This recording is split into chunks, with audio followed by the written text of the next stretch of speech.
Good morning and happy Tuesday. I'm Andy Ross, one of the pastors at Northminster Church in Tucson, Arizona. I hope this morning finds you well and that God's presence and peace is with you. And by the way, if you're ever in Tucson, Southern Arizona, I encourage you to stop by, join us in worship at 8 a.m., 9:45 a.m., or 11:30 a.m. for our African-styled Arise service, or join us digitally or on demand off our website. We love having people join with us in praising God and learning how to be a part of our family. I have here a really cool device. It's a measuring tape. Oh, yeah. And it's got that stop clutch. There you go. And, I brought this out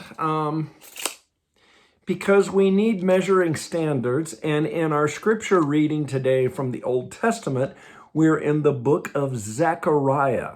And Zechariah sometimes comes up in the season of Advent. Zechariah was a contemporary of Haggai. Does that help you? Well, Haggai and Zechariah both were prophets that largely brought a message of comfort and rebuilding to the people of God. The people of Israel had suffered just wrenching times of takeover by the Assyrian Empire and then the Babylonian Empire. But in Zechariah's time, it was a time to rebuild and restore God's temple in Jerusalem and even the city of Jerusalem. It's one of the big stories of the Old Testament. And so I don't know if they had a measuring tape like this, but they used a measuring line.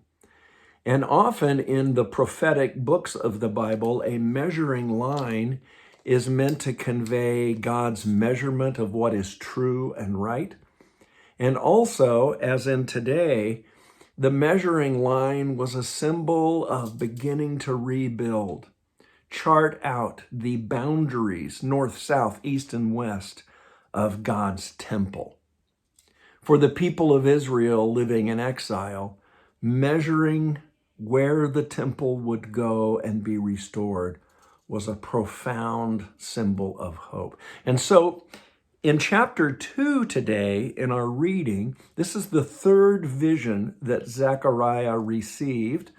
And at first he sees a man holding a measuring line. And that's comforting, that's encouraging. But then it gets better. An angel appears after the man leaves. And the angel says, "Run, tell that young man, Jerusalem will be a city without walls." Because of the great number of people and livestock in it. "And I myself will be a wall of fire around it. I will be its glory within." That's a profound message of God that blows our minds and literally blows up the dimensions of measuring. The vision for Zechariah was of a day when God himself will be the temple. Jesus will be the light. You won't need this. All people will see the glory of God. How does Jesus want to expand your understanding, or maybe at least enlarge your faith of how his power and goodness, truth, and amazing grace can work in you today, this week, to grow you, to enrich you, and to give you a peace that passes all understanding? Will you think and pray about that today? And may God's blessings and peace be with you this day and every day. No counting, no measurements. God's glory.